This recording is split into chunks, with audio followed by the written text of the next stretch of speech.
무언가를 간절히 원할 때 그것을 얻지 못해서 괴로웠던 적이 있으신가요?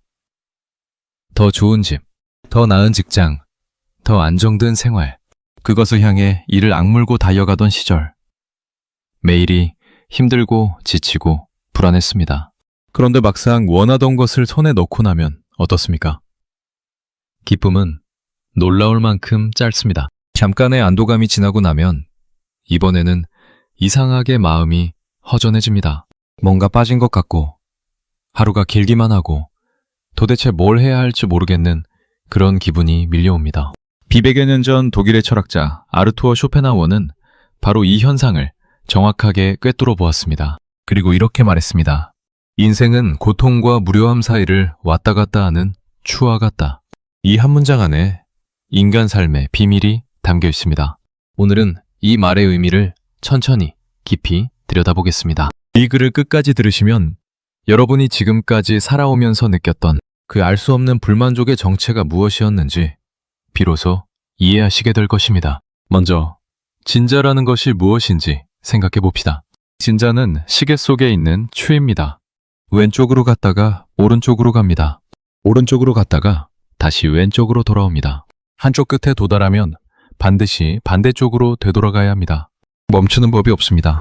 끊임없이 왔다 갔다, 왔다 갔다. 이것이 진자의 본질입니다. 쇼펜하워는 인간의 삶이 바로 이 진자와 똑같다고 보았습니다. 진자의 한쪽 끝에는 고통이 있고 반대쪽 끝에는 무료함이 있습니다. 우리는 이 두 가지 사이를 평생 왔다 갔다 합니다. 무언가를 원하는데 그것을 가지지 못할 때 우리는 고통 쪽에 있습니다. 결핍의 고통, 갈망의 고통, 불안의 고통입니다. 그런데 원하던 것을 얻으면 어떻게 됩니까? 잠시 기쁘다가 곧 무료함 쪽으로 넘어갑니다. 할 일이 없고 의미가 없고 삶이 밋밋해집니다. 그러면 이 무료함을 견디지 못해서 또다시 새로운 것을 원하기 시작합니다. 그러면 다시 고통 쪽으로 돌아갑니다. 이것이 우리 인생의 기본 구조입니다. 누구도 이 진자에서 자유롭지 못합니다. 부자도 가난한 사람도 젊은 사람도 나이 든 사람도 마찬가지입니다. 다만 진자가 흔들리는 폭이 다르고 속도가 다를 뿐입니다.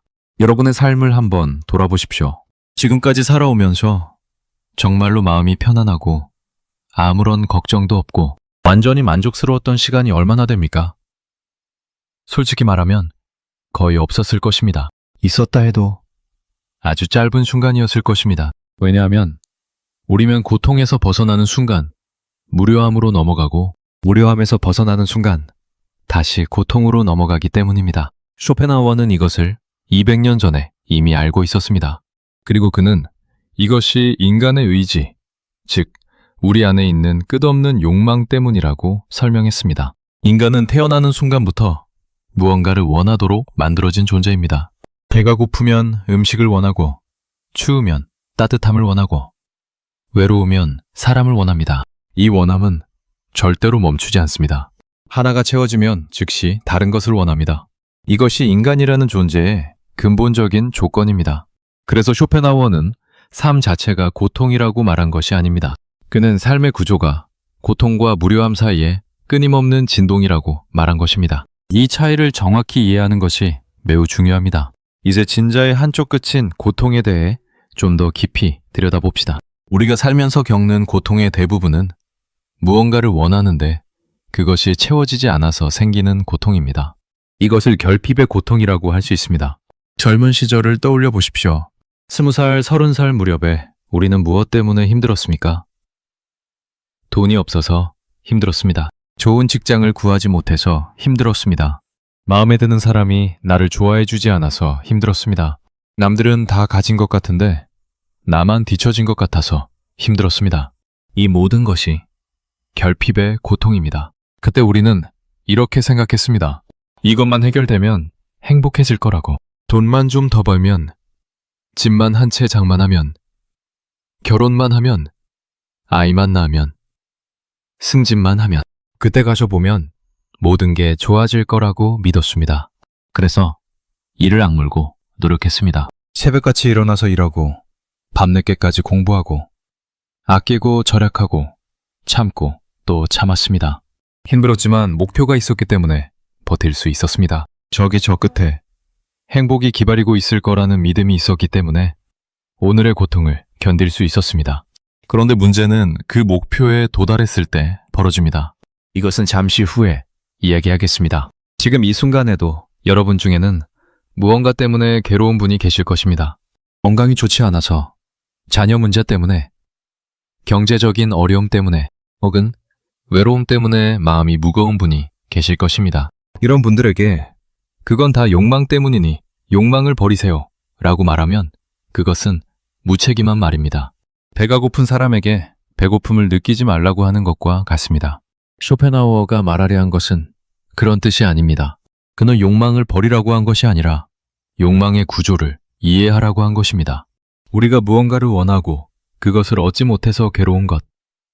이것은 인간으로서 자연스러운 것입니다. 문제는 이 괴로움의 반대편에 행복이 영구적으로 기다리고 있을 거라는 착각입니다.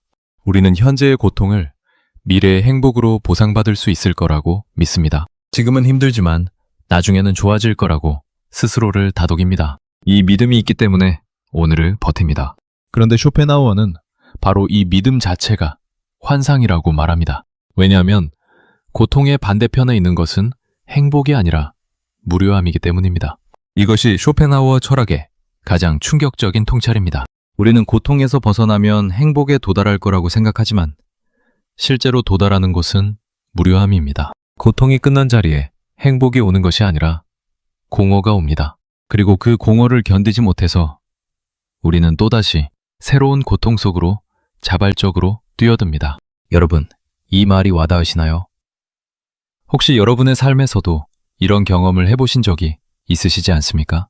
이번에는 진자의 반대쪽 끝인 무료함에 대해 이야기해봅시다. 무료함이라는 말을 들으면 대부분의 사람들은 심심하다는 정도로 가볍게 생각합니다. 할 일이 없어서 지루한 것, TV 채널을 이리저리 돌리는 것, 오후 시간이 길게 느껴지는 것, 그 정도라고 생각합니다. 하지만 쇼펜하우어가 말한 무료함은 그런 가벼운 것이 아닙니다. 그가 말한 무료함은 존재 자체의 공허함입니다. 삶에 의미가 없다는 느낌. 내가 여기서 뭘 하고 있는 건지 모르겠다는 느낌. 하루가 지나도 아무것도 달라지지 않는다는 느낌. 이것은 단순한 지루함이 아닙니다. 이것은 존재의 무게를 감당하지 못하는 상태입니다. 이 무료함을 가장 선명하게 경험하는 때가 있습니다. 바로 인생의 큰 목표가 달성되거나 사라진 후입니다. 평생 일만 하던 사람이 은퇴하면 어떻게 됩니까? 처음 며칠은 좋습니다.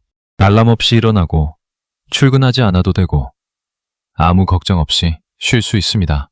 그런데 일주일이 지나고 한 달이 지나면 이상한 일이 벌어집니다. 아침에 눈을 떠도 할 일이 없습니다. 온종일 텔레비전만 봅니다. 아내와 마주 앉아 있어도 할 말이 없습니다. 사회에서 나를 필요로 하는 사람이 아무도 없다는 느낌이 듭니다. 존재감이 사라집니다. 이것이 무료함의 고통입니다. 그리고 이 고통은 어떤 면에서는 결핍의 고통보다 더 견디기 어렵습니다. 결핍의 고통에는 적어도 방향이 있습니다. 돈이 없으면 돈을 벌면 되고, 집이 없으면 집을 마련하면 됩니다. 목표가 있고 그 목표를 향해 나아가는 동안에는 삶의 긴장감과 의미가 있습니다. 하지만 무료함의 고통에는 방향이 없습니다. 어디로 가야 할지 모릅니다. 무엇을 해야 할지 모릅니다. 그냥 텅 비어 있습니다. 자녀를 키우느라 평생을 바친 부모도 마찬가지입니다. 아이가 어릴 때는 정신이 없습니다. 먹이고 입히고 학교 보내고 학원 보내고 시험 챙기고 진학 걱정하고 쉴 틈이 없습니다. 힘들지만 살아있다는 느낌은 있습니다. 필요한 존재라는 느낌은 있습니다. 그런데 아이들이 다 자라서 독립하고 결혼하고 자기 삶을 살기 시작하면 어떻게 됩니까? 갑자기 집이 텅 빕니다. 조용합니다. 전화도 자주 오지 않습니다. 그때 밀려오는 그 공허함, 그 쓸쓸함, 그 무료함은 말로 표현하기 어려운 것입니다. 우리 사회에서는 이것을 빈둥지 증후군이라고 부릅니다. 하지만 쇼펜하우어의 시각으로 보면 이것은 증후군이 아니라 인간 존재의 근본 구조가 드러나는 순간입니다. 목표가 사라진 후에 찾아오는 공허, 욕망이 채워진 후에 밀려오는 허탈함, 이것은 특별한 사람에게만 일어나는 것이 아닙니다. 모든 인간에게 일어나는 보편적인 현상입니다. 부유한 사람들의 삶을 한번 생각해 보십시오. 돈이 많으면 행복할 거라고 우리는 생각합니다. 물질적 결핍이 없으니까 고통도 없을 거라고 생각합니다. 하지만 현실은 어떻습니까? 돈이 많은 사람들 중에 삶이 공허하다고 느끼는 사람이 놀라울 만큼 많습니다. 먹고 싶은 것 다 먹고, 가고 싶은데 다 가고, 사고 싶은 것 다 살 수 있는데도 마음 한구석이 허전합니다. 더 이상 간절히 원하는 것이 없기 때문입니다. 결핍이 없으니 긴장감도 없고, 긴장감이 없으니 살아있다는 느낌도 희미해집니다. 쇼펜하우어는 이것을 이렇게 설명했습니다. 가난한 사람의 적은 결핍이고 부유한 사람의 적은 무료함이라고. 결핍은 고통을 주지만 무료함 역시 고통을 줍니다. 형태만 다를 뿐 둘 다 고통입니다. 진자의 어느 쪽에 있든 우리는 편안하지 않습니다. 여러분은 지금 진자의 어느 쪽에 더 가까이 계십니까? 그렇다면 고통과 무료함의 사이, 그 한가운데 지점은 어떻습니까? 진자가 한쪽 끝에서 반대쪽 끝으로 넘어가는 그 중간 지점. 그곳에 행복이 있는 것은 아닐까요? 쇼펜하우어는 이 질문에 대해 매우 독특한 대답을 합니다. 그는 행복이란 실체가 있는 것이 아니라 고통이 잠시 멈춘 상태에 불과하다고 말합니다. 이것을 좀 더 쉽게 설명해 보겠습니다. 배가 몹시 고플 때를 생각해 보십시오. 배가 고프면 괴롭습니다. 속이 쓰리고 기운이 없고 음식 생각밖에 나지 않습니다. 이때 따뜻한 밥 한 공기를 먹으면 어떻습니까? 정말 행복합니다. 세상에 이렇게 맛있는 것이 있나 싶습니다. 그런데 배가 부르고 나면 어떻습니까? 그 행복은 사라집니다. 밥이 맛없어진 것이 아닙니다. 배고픔이라는 고통이 사라졌기 때문에 행복도 함께 사라진 것입니다. 쇼펜하우어는 모든 행복이 이런 구조를 가지고 있다고 보았습니다. 행복은 독립적으로 존재하는 것이 아니라 고통이 해소되는 과정에서 잠깐 나타나는 그림자 같은 것입니다. 고통이 없으면 행복도 없습니다. 배가 고프지 않은 사람에게 밥은 아무런 기쁨을 주지 못합니다. 외롭지 않은 사람에게 만남은 특별한 감동을 주지 못합니다.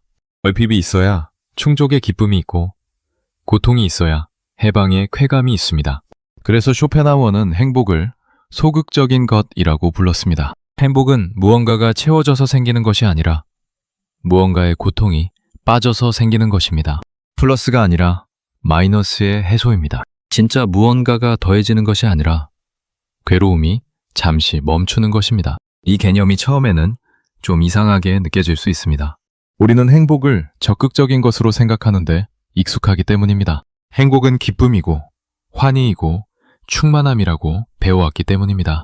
하지만 가만히 자신의 경험을 돌아보면 쇼펜하우어의 말이 틀리지 않다는 것을 알게 됩니다. 여러분이 정말 행복했다고 기억하는 순간들을 떠올려 보십시오.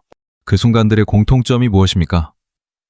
대부분은 어떤 고통이 끝난 순간입니다. 시험에 합격한 순간, 힘든 일이 마무리된 순간, 아픈 가족이 태어난 순간, 빚을 다 갚은 순간, 이런 순간들에 우리는 진짜 행복을 느낍니다. 하지만 그 행복은 고통이 있었기 때문에 느낄 수 있었던 것입니다. 고통이라는 배경이 없었다면 그 행복도 존재하지 않았을 것입니다. 이것은 마치 어둠이 있어야 빛이 보이는 것과 같습니다. 온 세상이 환하기만 하면 빛의 존재를 느끼지 못합니다. 어둠 속에서 켜지는 작은 촛불이 아름다운 이유는 주위가 어둡기 때문입니다. 마찬가지로 우리가 행복을 느끼는 이유는 그 전에 고통이 있었기 때문입니다. 그래서 진자의 한가운데 지점에 행복이 영구적으로 존재하는 것은 불가능합니다. 진자가 한가운데를 지나가는 것은 순간입니다. 왼쪽에서 오른쪽으로 넘어가는 그 찰나, 고통에서 무료함으로 넘어가는 그 짧은 순간에 우리는 행복이라는 것을 스치듯 느낍니다. 하지만 진자는 멈추지 않습니다. 님의 반대편으로 넘어갑니다. 이것을 깨닫는 것은 슬픈 일일 수도 있지만 동시에 해방적인 깨달음이기도 합니다. 왜냐하면 이것을 알면 더 이상 영원한 행복을 쫓아다니느라 자신을 소진시키지 않아도 되기 때문입니다. 자, 그렇다면 우리는 왜 이 진자에서 벗어나지 못하는 것일까요? 왜 평생 같은 패턴을 반복하면서도 그것을 깨닫지 못하는 것일까요? 그 이유는 우리 안에 있는 자기기만 때문입니다. 인간은 자기 자신을 속이는데 천재적인 재능을 가진 존재입니다. 쇼펜하우어는 인간의 지성이 의지의 하인에 불과하다고 말했습니다. 쉽게 말하면 우리의 머리는 우리의 욕망을 위해 일한다는 뜻입니다. 욕망이 먼저 방향을 정하고 머리는 그 방향을 정당화하는 이유를 만들어냅니다. 예를 들어 봅시다. 새 차를 사고 싶은 욕망이 생겼습니다. 그러면 우리의 머리는 즉시 그 욕망을 정당화하기 시작합니다. 지금 차가 너무 낡아서 수리비가 더 많이 나온다. 안전을 위해서 새 차가 필요하다. 연비가 좋은 차로 바꾸면 오히려 돈을 아끼는 거다. 이런 이유들을 만들어냅니다. 하지만 솔직히 말하면 이유가 먼저 있어서 차를 사고 싶어진 것이 아닙니다. 차를 사고 싶은 욕망이 먼저 있고 이유는 나중에 만들어진 것입니다. 이것이 자기기만의 기본 구조입니다. 욕망이 먼저고 이성은 나중입니다. 우리는 스스로 합리적인 판단을 하고 있다고 생각하지만 실제로는 욕망의 명령을 따르고 있으면서 그것을 합리적 판단인 것처럼 포장하고 있는 것입니다. 이 자기기만은 진자의 작동을 더욱 강화시킵니다. 이번에는 다를 거야 라는 생각이 대표적입니다. 우리는 과거에 수없이 같은 패턴을 반복했으면서도 이번에는 다를 거라고 믿습니다. 새 직장에 갔는데 또 힘듭니다. 다음 직장에서는 달라질 거야. 새 관계를 시작했는데 또 문제가 생깁니다. 다음 사람과는 다를 거야. 돈을 더 벌었는데 여전히 불안합니다. 조금만 더 모으면 마음이 편해질 거야. 이 다음에는, 이번에는 조금만 더 라는 생각이 진자를 계속 움직이게 만드는 연료입니다. 우리는 이 생각 덕분에 다시 욕망의 고통 속으로 뛰어들고 그것이 채워지면 다시 무료함을 만나고 다시 새로운 욕망을 만들고 이 과정을 끝없이 반복합니다. 쇼펜하우어는 이런 인간의 모습을 매우 냉정하게 관찰했습니다. 그는 인간이 자기 삶의 패턴을 보지 못하는 이유가 바로 이 자기기만 때문이라고 보았습니다. 우리는 눈을 뜨고 있지만 보지 못합니다. 귀가 열려 있지만 듣지 못합니다. 진자 위에 앉아서 흔들리면서도 자기가 흔들리고 있다는 사실을 인정하지 않습니다. 왜 인정하지 않을까요? 그것을 인정하면 너무 두렵기 때문입니다. 내 삶이 근본적으로 고통과 무료함의 반복이라는 것을 인정하면 지금까지 내가 해온 모든 노력이 허무해지는 것 같기 때문입니다. 그래서 우리는 자기 기만이라는 안경을 쓰고 현실을 있는 그대로 보지 않으려 합니다. 하지만 여러분, 진실을 외면한다고 해서 진실이 사라지지는 않습니다. 진자는 우리가 보든 보지 않든 계속 흔들리고 있습니다. 이 진자의 움직임을 가장 잘 보여주는 것이 바로 우리의 일상입니다. 거창한 인생사가 아니라 매일매일 반복되는 작은 일상 속에서 진자는 쉴 새 없이 움직이고 있습니다. 아침에 일어납니다. 배가 고픕니다. 이것은 작은 결핍, 작은 고통입니다. 아침을 먹습니다. 잠시 만족합니다. 진자가 중간 지점을 스쳐갑니다. 배가 부르니 이제 뭘 할까 생각합니다. 특별히 할 일이 없으면 무료해집니다. 진자가 무료함 쪽으로 넘어갑니다. 무료하니까 스마트폰을 꺼냅니다. 뉴스를 보고 동영상을 보고 누군가에게 메시지를 보냅니다. 이것은 무료함에서 벗어나기 위한 시도입니다. 잠시 재미를 느낍니다. 하지만 곧 또 지루해집니다. 점심을 먹으러 나갑니다. 무엇을 먹을까 고민합니다. 이것은 작은 욕망입니다. 맛있는 것을 먹으면 잠시 기분이 좋습니다. 하지만 식사가 끝나면 또 허전합니다. 오후 시간이 길게 느껴집니다. 저녁이 되면 하루가 또 이렇게 지나갔구나 하는 허탈함이 밀려옵니다. 이것이 매일 반복됩니다. 매일, 매일, 매일. 여러분, 이 일상의 반복 속에서 진자의 움직임이 보이시나요? 작은 결핍, 작은 충족, 작은 공허, 다시 작은 결핍. 이것이 하루 단위로 반복되는 진자의 미시적 움직임입니다. 그리고 이 작은 진자의 움직임이 모여서 큰 진자의 움직임을 만듭니다. 젊은 시절의 큰 욕망과 고투, 중년의 성취와 그 후에 찾아오는 공허, 노년의 무료함과 삶의 의미에 대한 질문. 이것이 인생 전체의 거시적 진자 움직임입니다. 재미있는 것은 우리가 이 일상적인 진자 움직임에 너무 익숙해져 있어서 그것을 의식하지 못한다는 점입니다. 물고기가 물속에 살면서 물을 의식하지 못하는 것처럼 우리는 진자 위에서 살면서 진자를 의식하지 못합니다. 그래서 왜 하루하루가 이렇게 비슷하게 느껴지는지, 왜 항상 뭔가가 부족한 것 같은지, 왜 만족이 오래가지 않는지 그 이유를 알지 못합니다.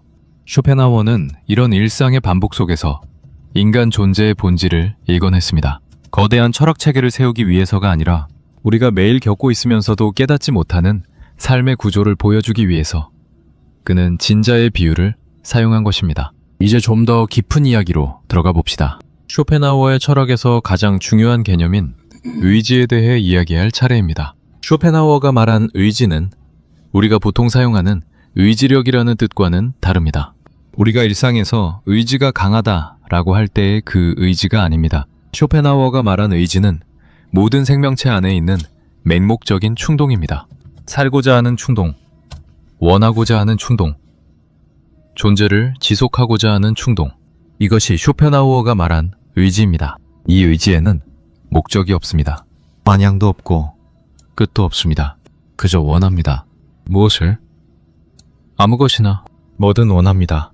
하나가 채워지면 즉시 다른 것을 원합니다. 절대로 이제 됐다, 충분하다 라고 말하지 않습니다. 의지에는 만족이라는 개념 자체가 없습니다. 이것을 쉽게 이해하려면 갓난아기를 떠올려 보시면 됩니다. 아기는 배가 고프면 울고 젖을 주면 잠시 진정합니다. 하지만 곧 기저귀가 젖으면 또 울고 기저귀를 갈아주면 잠시 진정합니다. 하지만 곧 안아달라고 울고 안아주면 잠시 진정합니다.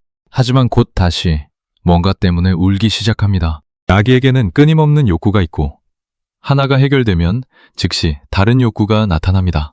쇼펜하워는 어른도 본질적으로는 이 아기와 다르지 않다고 보았습니다.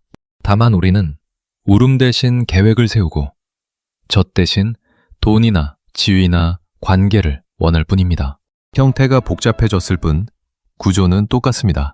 원하고 얻고 잠시 만족하고 다시 원하고 이 반복이 죽을 때까지 계속됩니다. 이 의지가 바로 진자를 움직이는 동력입니다. 의지가 무언가를 원하면 우리는 고통 쪽으로 끌려갑니다. 의지가 잠시 충족되면 우리는 무료함 쪽으로 밀려갑니다. 의지가 다시 새로운 것을 원하면 우리는 다시 고통 쪽으로 돌아갑니다. 여러분, 이렇게 생각해 보신 적이 있으신가요? 내가 무언가를 원하는 것이 정말로 나의 선택인가? 아니면 내 안에 있는 어떤 충동이 나를 시켜서 원하게 만드는 것인가? 쇼펜하워는 후자라고 말합니다. 우리는 원하고 싶어서 원하는 것이 아닙니다. 원하지 않을 수 없기 때문에 원하는 것입니다. 의지가 우리를 통해 자신을 표현하는 것입니다. 우리는 의지의 주인이 아니라 의지의 도구입니다. 이것은 매우 불편한 진실입니다. 우리는 스스로 자유로운 존재라고 생각하기를 좋아합니다. 내가 내 삶의 주인이고 내 선택으로 내 삶을 만들어간다고 믿고 싶습니다. 하지만 쇼펜하워에 따르면 우리의 자유의지는 환상에 가깝습니다. 우리는 의지라는 보이지 않는 실을 매달려 움직이는 꼭두각시에 더 가깝습니다. 물론 이 말에 동의하지 않으실 수도 있습니다.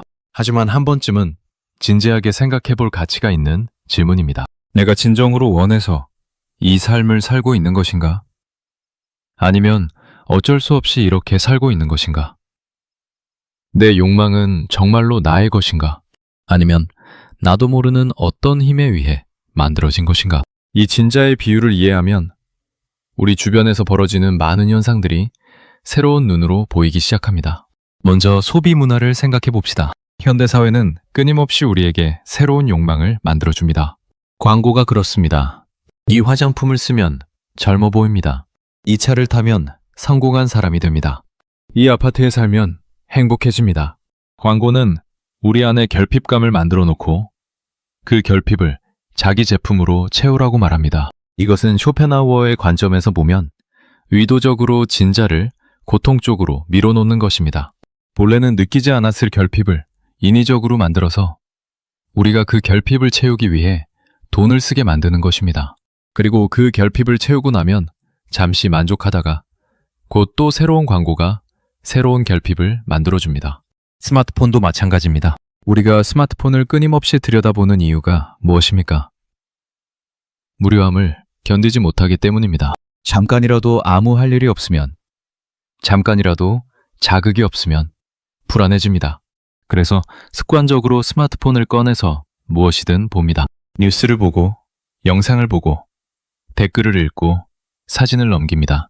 이것은 무료함이라는 진자의 끝에서 벗어나기 위한 몸부림입니다. 하지만 스마트폰이 주는 자극은 진짜 충족이 아닙니다. 그것은 무료함을 잠시 마비시키는 것에 불과합니다. 마취제 같은 것입니다. 스마트폰을 내려놓는 순간 무료함은 다시 밀려옵니다. 그래서 다시 스마트폰을 집어듭니다. 이 반복이 하루에도 수십 번, 수백 번 일어납니다. 쇼펜하우어가 오늘날 살아있다면 스마트폰 중독을 보고 고개를 끄덕였을 것입니다. 그것 보라. 내가 말했지 않은가. 인간은 무료함을 견디지 못한다고. 여행도 비슷한 맥락에서 이해할 수 있습니다. 사람들이 왜 여행을 가고 싶어 할까요? 물론 새로운 것을 보고 싶은 호기심도 있지만 많은 경우 일상의 무료함에서 벗어나고 싶기 때문입니다. 같은 하루가 반복되는 것이 지겨워서 어딘가 다른 곳으로 가면 뭔가 달라질 것 같아서 여행을 떠납니다. 여행지에서는 실제로 기분이 좋습니다. 새로운 풍경, 새로운 음식, 새로운 사람들. 진자가 잠시 중간 지점 부근에 머무는 것 같은 느낌이 듭니다. 하지만 여행에서 돌아오면 어떻습니까? 현실이 기다리고 있습니다. 그리고 여행 전보다 일상이 더 무료하게 느껴집니다. 여행이 만들어낸 대비 효과 때문입니다. 잠시 반짝이는 세계를 보고 왔기 때문에 돌아온 일상이 더 칙칙하게 느껴지는 것입니다. 이 모든 것이 진자의 움직임입니다. 소비, 스마트폰, 여행, 그리고 우리가 일상에서 하는 수많은 활동들. 이것들은 대부분 고통과 무료함 사이를 왔다 갔다 하는 진자에서 잠시라도 벗어나 보려는 시도들입니다. 하지만 어떤 시도도 진자를 멈추지는 못합니다. 잠시 속도를 늦추거나 방향을 바꿀 뿐 진자는 계속 흔들립니다. 여기서 많은 분들이 이런 의문을 가지실 것입니다. 그러면 어떻게 살라는 말인가? 어차피 고통 아니면 무료함이라면 삶에 무슨 의미가 있는가? 이것은 쇼펜하우어의 철학을 접하는 사람들이 가장 먼저 부딪히는 벽입니다. 그리고 이 벽 앞에서 많은 사람들이 쇼펜하우어를 비관주의자로 낙인 찍고 돌아섭니다. 세상이 다 고통이라니. 너무 부정적이잖아. 그런 생각으로는 살 수 없어. 하지만 잠깐만요.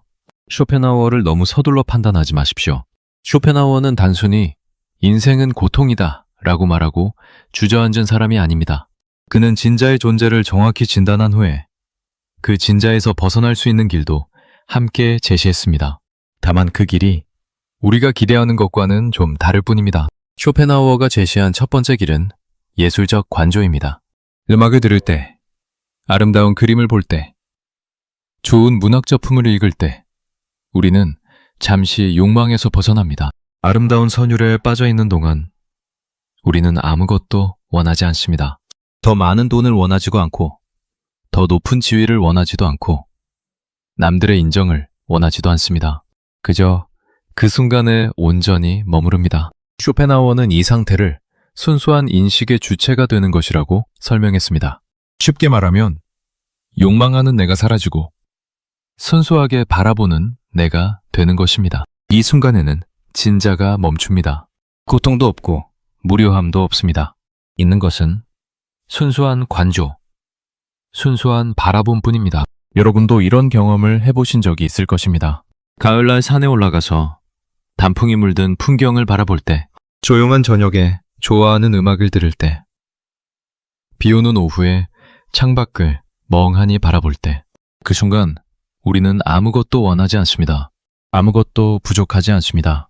그냥 거기에 있는 것만으로 충분합니다. 이것이 쇼펜하우어가 말한 예술적 관조의 순간입니다. 하지만 이 순간은 오래가지 않습니다. 음악이 끝나면, 산에서 내려오면, 비가 그치면 다시 일상으로 돌아가야 합니다. 다시 욕망이 움직이기 시작하고 진자가 다시 흔들리기 시작합니다. 예술적 관조는 진자를 잠시 멈추는 일시적인 해방일 뿐 영구적인 해결책은 아닙니다. 쇼펜하우어가 제시한 두 번째 길은 타인에 대한 연민입니다. 다른 사람의 고통에 공감할 때 우리는 자기 자신의 욕망에서 잠시 벗어납니다. 아픈 이웃을 돌볼 때, 어려운 사람을 도울 때, 누군가의 슬픔에 함께 눈물을 흘릴 때, 우리의 관심은 나에서 남으로 옮겨갑니다. 이 순간 자기 자신의 욕망은 배경으로 물러나고 타임의 존재가 전면에 나타납니다. 쇼펜하우어는 이 연민의 경험이 개별적인 자아의 경계를 녹인다고 보았습니다. 내 고통과 내 고통이 본질적으로 같은 것임을 느끼는 순간, 우리는 분리된 개인이라는 환상에서 벗어납니다. 그리고 이때 진저의 힘이 약해집니다. 왜냐하면 진저는 나의 욕망에 의해 움직이는데 나라는 경계가 흐려지면 욕망의 힘도 약해지기 때문입니다. 노년에 접어든 많은 분들이 봉사활동이나 종교활동에서 마음의 안정을 찾는 것도 이런 맥락에서 이해할 수 있습니다. 자기 자신을 위해 사는 것에서 남을 위해 사는 것으로 관심이 옮겨갈 때 진자의 움직임은 조금씩 느려집니다. 쇼펜하우어가 제시한 세 번째이자 가장 근본적인 길은 의지의 부정입니다. 이것은 그의 철학에서 가장 심오하면서도 가장 이해하기 어려운 부분입니다. 의지를 부정한다는 것은 무엇을 의미할까요? 그것은 삶을 포기하라는 뜻이 아닙니다. 자포자기하라는 뜻도 아닙니다. 의지의 부정이란 더 이상 욕망에 이끌려 다니지 않겠다는 자발적인 결단입니다. 원하는 것을 억지로 참는 것이 아니라 원함 자체가 서서히 줄어드는 상태에 이르는 것입니다. 이것을 이해하기 위해 나이가 들면서 자연스럽게 변하는 우리의 모습을 떠올려 봅시다. 젊었을 때는 원하는 것이 참 많았습니다. 더 좋은 것, 더 많은 것, 더 높은 것을 향해 끊임없이 달려갔습니다. 그런데 나이가 들수록 그 욕망의 강도가 조금씩 줄어들지 않던가요? 예전에는 꼭 먹어야 했던 맛집 음식이 이제는 집밥이 더 편하게 느껴지기도 합니다. 예전에는 꼭 사야 했던 새 옷이 이제는 별로 필요 없게 느껴지기도 합니다. 예전에는 꼭 가야 했던 유명 여행지가 이제는 집 근처 공원 산책이 더 좋게 느껴지기도 합니다. 이것이 자연스러운 의지의 약화입니다. 쇼펜하우어가 말한 의지의 부정은 이 자연스러운 과정을 의식적으로, 자각적으로 받아들이는 것입니다. 억지로 욕망을 끊는 것이 아니라 욕망이 줄어드는 것을 자연스럽게 허용하는 것입니다. 이것은 동양 철학에서 말하는 무의나 비움과도 통하는 개념입니다. 무언가를 더 채우려 하지 않고 이미 있는 것에서 충분함을 발견하는 것, 더 높이 올라가려 하지 않고 지금 서 있는 자리에서 고요히 머무는 것, 이것이 쇼펜하우어가 말한 의지의 부정이 실제 삶에서 나타나는 모습입니다. 그런데 여기서 한 가지 중요한 것이 있습니다. 의지의 부정은 체념이 아닙니다. 어차피 안 되니까 포기하자가 아닙니다. 그것은 오히려 더 깊은 형태의 긍정입니다. 삶을 있는 그대로, 고통과 무료함을 포함한 그 전체를 있는 그대로 받아들이는 것입니다. 네, 인생은 고통과 무료함 사이를 왔다 갔다 합니다. 그것이 삶의 구조입니다. 나는 그것을 알고 있습니다. 그리고 그것을 알면서도 여전히 오늘 하루를 살아갑니다.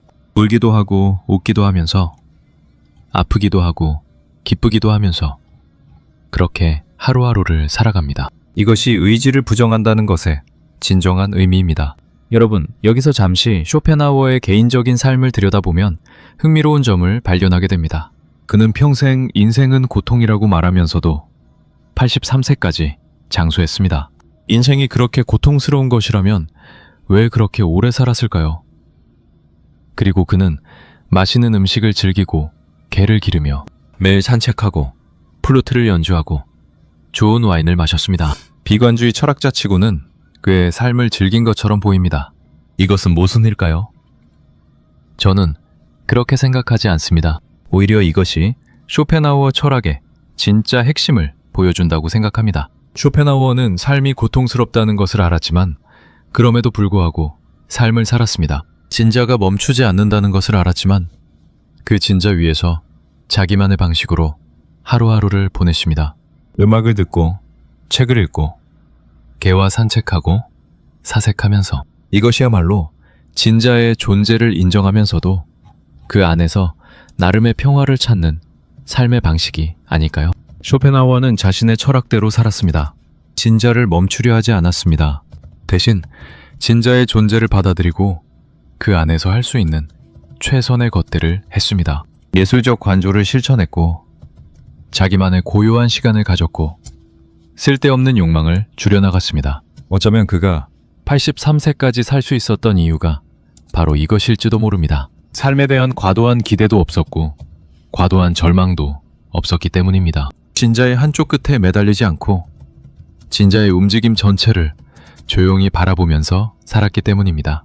우리도 이런 삶을 배울 수 있지 않을까요? 나이가 들면서 우리가 배울 수 있는 가장 중요한 것 중 하나는 이 진자의 움직임을 자연스럽게 받아들이는 능력일 것입니다. 젊을 때는 진자를 원하는 방향으로 밀어붙일 힘이 있습니다. 원하는 것이 있으면 전력을 다해 그것을 향해 달려갈 수 있습니다. 그 과정에서 고통을 겪지만 젊음의 에너지가 그 고통을 감당하게 해줍니다. 그리고 무언가를 성취하면 짧게나마 기쁨을 느끼고 곧 다음 목표를 향해 다시 달려갑니다. 하지만 나이가 들면 이 방식이 더 이상 통하지 않습니다. 체력이 줄어들고 에너지가 줄어들고 새로운 것을 향해 달려갈 동력이 예전 같지 않습니다. 젊었을 때처럼 진자를 있는 힘껏 밀어붙일 수가 없습니다. 이때 두 가지 선택이 있습니다. 하나는 억지로 젊은 시절의 방식을 유지하려 하는 것입니다. 나이가 들어도 계속 새로운 것을 추구하고 계속 목표를 세우고 계속 달려가려 하는 것입니다. 이것이 나쁜 것은 아닙니다. 하지만 몸과 마음이 따라주지 않을 때 이것은 또 다른 형태의 고통이 됩니다. 예전만큼 빨리 달릴 수 없다는 사실이 좌절감을 주고 그 좌절감은 자기 자신에 대한 실망으로 이어집니다. 다른 하나는 진자의 움직임을 그대로 받아들이는 것입니다. 고통이 오면 고통을 겪고 무료함이 오면 무료함을 겪고 그 사이에 스쳐가는 작은 기쁨들을 조용히 감사하는 것입니다. 진자를 멈추려 하지 않고 진자의 속도를 바꾸려 하지 않고 그저 진자 위에 앉아서 흔들림을 느끼는 것입니다. 이것은 포기가 아닙니다. 이것은 지혜입니다. 비가 올 때 비를 막으려 하면 힘이 듭니다. 하지만 비를 그냥 맞으면 의외로 괜찮습니다. 처음에는 차갑지만 곧 익숙해집니다. 그리고 비가 그치면 개운한 느낌이 옵니다. 삶의 고통도 마찬가지입니다. 막으려 하면 더 힘들고 받아들이면 의외로 견딜만 합니다. 무료함도 마찬가지입니다. 무료함이 올 때 그것을 억지로 몰아내려 하면 스마트폰을 들여다보거나 불필요한 일을 만들거나 쓸데없는 걱정을 하게 됩니다. 하지만 무료함을 그대로 두면 그 안에서 의외의 고요함을 발견할 수 있습니다. 아무것도 원하지 않고 아무것도 하지 않고 그저 존재하는 것. 이것이 불편한 것이 아니라 편안한 것이 될 수 있습니다. 나이가 들면서 이런 능력이 자연스럽게 생기는 분들이 있습니다. 작은 것에서 기쁨을 찾고 큰 것을 더 이상 쫓지 않고 하루하루를 담담하게 보내는 분들이 있습니다. 이런 분들은 어쩌면 쇼펜하우어의 철학을 읽지 않았어도 쇼펜하우어의 지혜를 실천하고 계신 것인지도 모릅니다. 여러분은 어떠신가요? 진자의 움직임을 받아들일 준비가 되어 계신가요? 여기서 한 가지 더 중요한 이야기를 해야 합니다. 쇼펜하우어의 이 진자 비유가 우리에게 가르쳐주는 것 중에서 가장 실용적인 것은 무엇일까요? 그것은 바로 기대를 낮추라는 것입니다. 이 말이 처음에는 부정적으로 들릴 수 있습니다. 기대를 낮추라니 꿈을 버리라는 말인가? 희망을 가지지 말라는 말인가? 아닙니다. 전혀 그런 뜻이 아닙니다. 쇼펜하우어가 말하는 기대를 낮추라는 것은 삶에 대한 비현실적인 기대를 버리라는 뜻입니다. 언젠가는 완전히 행복해질 거야. 이것만 이루면 모든 게 해결될 거야. 나에게도 고통 없는 날이 올 거야. 이런 기대가 비현실적이라는 것입니다. 고통 없는 삶은 없습니다. 무료함 없는 삶도 없습니다. 진자는 멈추지 않습니다. 이것을 받아들이면 역설적으로 삶이 더 편해집니다. 왜냐하면 더 이상 불가능한 것을 추구하면서 자신을 소진시키지 않아도 되기 때문입니다. 쇼펜하우어는 이렇게 말했습니다. 행복한 인생을 사는 방법은 행복을 추구하는 것이 아니라 고통을 최소화하는 것이라고. 가장 덜 불행한 인생이 가장 좋은 인생이라고. 이것을 한번 실제 삶에 적용해 봅시다. 오늘 하루가 특별히 즐겁지 않았다고 합시다. 대단한 일도 없었고 기쁜 일도 없었습니다. 그냥 평범한 하루였습니다. 우리는 이런 하루를 별것 없는 하루라고 생각하기 쉽습니다. 하지만 쇼펜하우어의 관점에서 보면 큰 고통도 없고 큰 무료함도 없는 이 평범한 하루야말로 가장 좋은 하루입니다. 아프지 않은 하루, 큰 걱정 없는 하루, 밥을 먹고 차를 마시고 잠을 잘 수 있는 하루. 이것이 별것 아닌 것처럼 보이지만 사실은 대단한 것입니다. 아파본 사람은 압니다. 건강한 하루가 얼마나 소중한 것인지를. 큰 시련을 겪어본 사람은 압니다. 평범한 일상이 얼마나 귀한 것인지를. 쇼펜하우어의 진자 비유는 우리에게 이 평범한 하루의 소중함을 가르쳐줍니다. 진자가 한쪽 끝에 있을 때, 즉 큰 고통이나 큰 무료함에 있을 때가 아니라 진자가 중간 어디쯤에서 조용히 흔들리고 있을 때가 가장 평화로운 순간이라는 것을. 여러분, 오늘 하루는 어떠셨습니까? 특별한 일이 없으셨다면 그것이야말로 좋은 하루입니다. 이제 이 긴 이야기를 마무리할 시간이 다가오고 있습니다.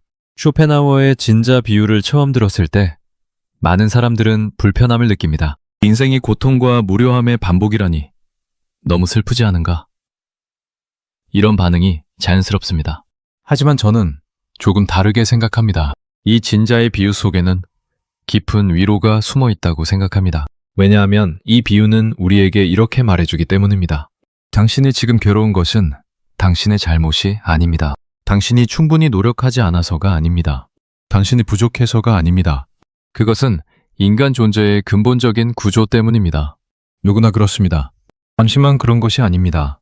우리는 살면서 스스로를 너무 많이 탓합니다. 행복하지 못한 것이 내 잘못인 것 같고, 불만족스러운 삶이 내 능력이 부족하기 때문인 것 같고, 남들은 다 잘 살고 있는데 나만 이러는 것 같습니다. 이런 자기 탓이 쌓이면 자존감이 무너지고 우울해지고 삶에 대한 의욕을 잃게 됩니다. 하지만 쇼펜하우어는 말합니다. 진자는 모든 사람 위에서 흔들리고 있다고. 부자도 가난한 사람도 젊은 사람도 나이든 사람도 유명한 사람도 무명의 사람도 모두가 같은 진자 위에 있다고. 형태만 다를 뿐 고통과 무료함의 반복은 누구에게나 동일하다고. 이것을 아는 순간 우리는 자기 자신에게 좀 더 너그러워질 수 있습니다. 아, 내가 잘못해서 이런 게 아니구나. 이것은 삶 자체의 구조이구나. 나만 이런 게 아니라 모두가 이렇구나. 이 깨달음이 주는 위로는 생각보다 큽니다. 그리고 이 깨달음은 타인에 대한 이해로도 이어집니다. 다른 사람도 나와 같은 진자 위에서 고통과 무료함을 오가고 있다는 것을 알게 되면 타인의 고통에 공감할 수 있게 됩니다. 왜 저 사람이 짜증을 내는지, 왜 저 사람이 우울해하는지, 왜 저 사람이 끊임없이 무언가를 쫓아다니는지 이해할 수 있게 됩니다. 쇼펜하우어의 철학은 차갑게 보이지만 그 안에는 이런 따뜻한 씨앗이 들어 있습니다. 모든 존재가 같은 고통을 겪고 있다는 인식. 그래서 서로에게 좀 더 부드럽게 대할 수 있다는 가능성. 이것이 쇼펜하우어 철학에 숨겨진 인간적 면모입니다. 마지막으로 여러분에게 이런 이야기를 드리고 싶습니다. 진자는 멈추지 않습니다. 우리가 살아있는 한 고통과 무료함 사이의 흔들림은 계속될 것입니다. 이것은 바꿀 수 없는 사실입니다. 하지만 진자를 바라보는 우리의 시선은 바꿀 수 있습니다. 진자 위에서 눈을 감고 흔들리면 어지럽고 무섭습니다. 어디로 가고 있는지 모르고 언제 멈출지 모르고 그저 불안합니다. 하지만 눈을 뜨고 진자의 움직임을 바라보면 조금씩 달라집니다. 아, 지금은 고통 쪽으로 가고 있구나. 아, 이제 무료함 쪽으로 넘어가고 있구나. 아, 지금은 중간 어디쯤에 있구나. 이렇게 바라볼 수 있게 되면 흔들림 자체가 덜 두렵게 느껴집니다. 이것이 쇼펜하우어가 우리에게 주는 가장 큰 선물입니다. 진자를 멈추는 방법이 아니라 진자를 바라보는 눈을 주는 것. 삶의 고통을 없애주는 것이 아니라 고통의 구조를 이해하게 해주는 것. 그리고 그 이해를 통해 조금이나마 더 평온하게 흔들림을 견딜 수 있게 해주는 것. 여러분, 오늘 이 이야기를 들으시면서 어떤 느낌이 드셨습니까? 혹시 자신의 삶이 떠오르셨습니까? 간절히 원했던 것들, 손에 넣은 후의 허탈함, 다시 찾아온 공허, 그리고 또다시 새로운 것을 향해 달려가던 자신의 모습이 떠오르셨습니까? 그 모든 것이 잘못된 것이 아닙니다. 그것은 인간으로 살아간다는 것의 자연스러운 모습입니다. 진자 위의 삶, 고통과 무료함 사이에 끊임없는 흔들림. 이것이 우리의 삶입니다. 하지만 이제 여러분은 알고 있습니다. 진자의 존재를. 그리고 아는 것과 모르는 것 사이에는 엄청난 차이가 있습니다. 모르면 흔들림에 끌려다닙니다. 알면 흔들림을 바라봅니다. 모르면 고통 앞에서 무너집니다. 알면 고통 앞에서 고개를 끄덕입니다. 아, 지금 진자가 이쪽으로 왔구나. 모르면 무료함 앞에서 허둥댑니다. 알면 무료함 앞에서 조용히 앉아 있을 수 있습니다. 아, 지금 진자가 저쪽으로 갔구나. 이 조용한 삶, 이 담담한 바라봄이 쇼펜하우어가 200년 전에 우리에게 건넨 지혜입니다. 인생은 고통과 무료함 사이를 왔다 갔다 하는 추와 같습니다. 그 추위에서 눈을 뜨고 흔들림을 느끼면서 오늘도 하루를 살아가시길 바랍니다. 그 흔들림 속에서도 여러분만의 고요한 자리가 분명히 있을 것입니다. 감사합니다.